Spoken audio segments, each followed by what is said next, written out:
Free Palpatine. I'm Chad Lennon. Yeah, Chad Lennon, everybody! Oh, we messed up the thing. It's okay.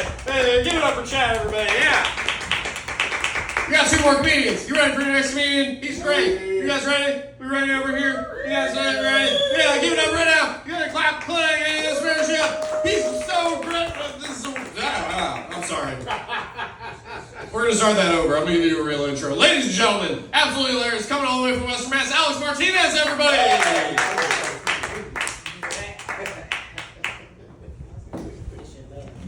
Give it up for your host, Ish, man.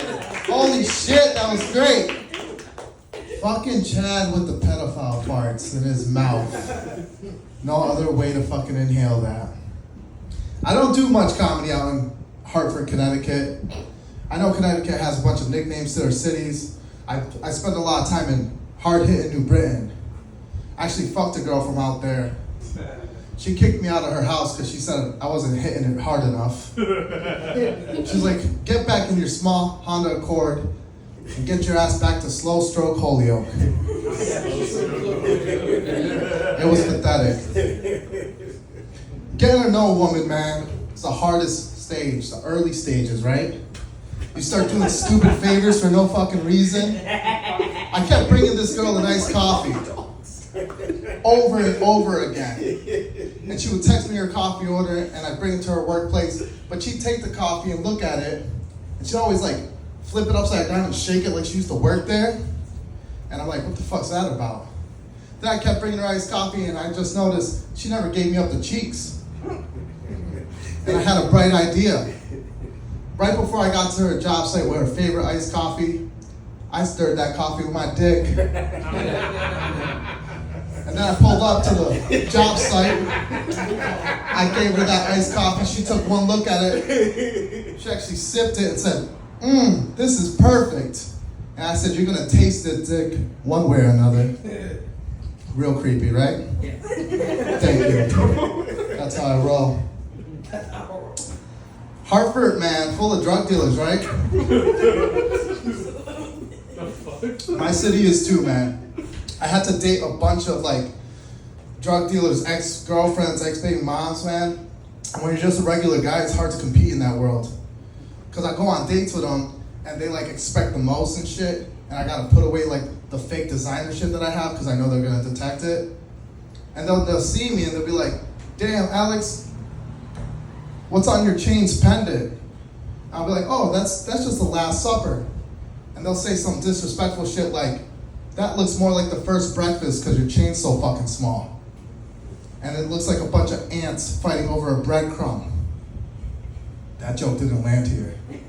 Won't do it ever again. Thanks, JT.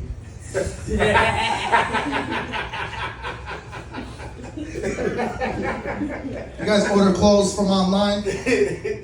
I try to compete with those fuckboys with the dangly earrings and shit. Keep up with the times, right?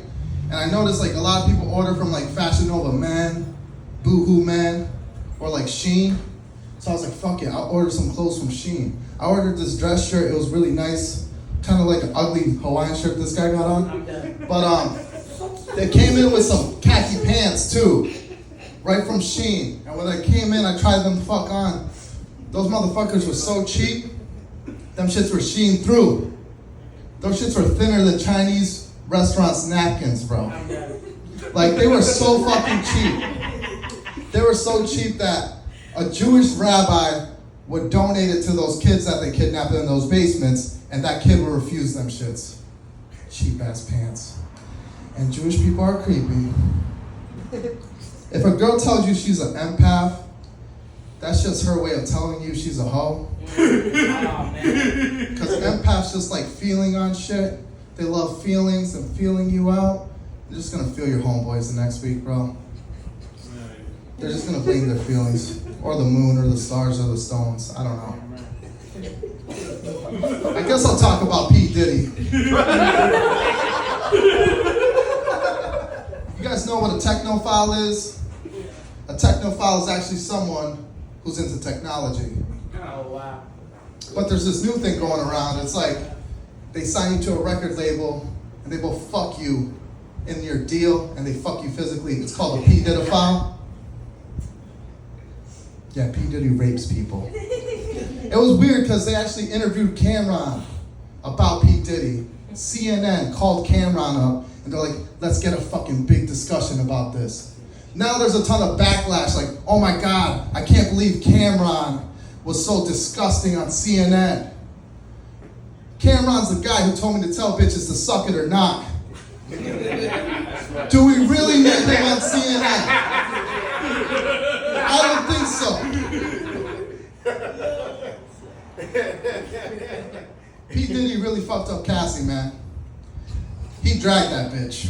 I'm done. It was crazy, right? Hotel, dragged her by the hoodie. But then you could tell P. Diddy's really gay. Because he kicked her really zestfully. I was like, then he went to smack her head like, Leave me alone when I'm taking a shower, bitch. There's no escaping this. You guys have any pet peeves? A pet peeve for you Gen Zers in the back is a red flag. Okay? You guys have any red flags? No? Alright, I got a red flag. A red flag of mine is when I buy a brand new fitted hat and a bitch sits on it, huge red flag. Makes me want to drag that bitch like Cassie, bro. I don't care where I'm at. I'm going to hit a woman. On camera, off camera. I don't give a fuck. I noticed the best relationships include domestic violence. My aunt has been with my uncle for 15 years. He makes sure to hit that bitch at least 4 times out the year. As soon as the season changes. You guys ever had an uncle that went to jail? Where y'all from, man? Y'all from Hartford or what? Oh, say it louder. Using your 12-year-old voice over there. I had a jail uncle, man, and when I would sleep over, he would keep inventory of the snacks. It was annoying. He'd also keep inventory of the hygiene products. And then he'd yell at me like, yo, who the fuck used 3 Q-tips? I'm like, I did. He's like, nigga, you only got 2 ears. Like, that's not that big of a deal. I don't see what's the problem. It's just a Q-tip. Then I would get hungry at night. I'd go downstairs and make a snack. I made a little popcorn. He'd come rushing down. Like, who the fuck got this bitch smelling like over Redenbacher? I'm like, I had to be a man for once. I'm like, I do. And you know what? It's not over Redenbacher. It's Pop Secret. My uncle turned back at me and said, well, tell that shit to Whisper then, nigga. I hate him. All right, I'll wrap it up. I know it's weird.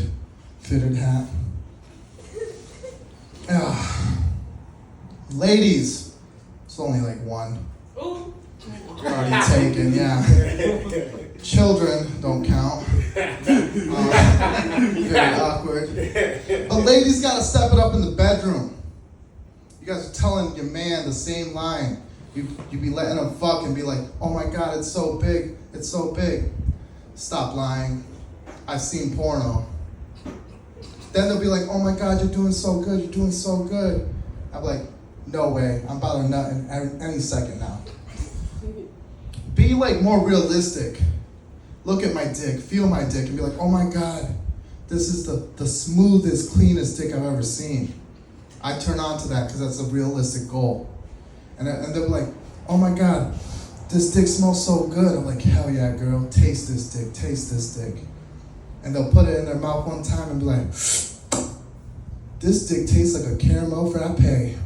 And I'll be like, good, because I've been stirring bitches coffee for the last month. My name's Alex Martinez. Y'all give it up for your host. Give it up for Alex Martinez, everybody. Yeah, that was great. He was so funny, I'm going to forgive him for making fun of my shirt. Yeah, that was good.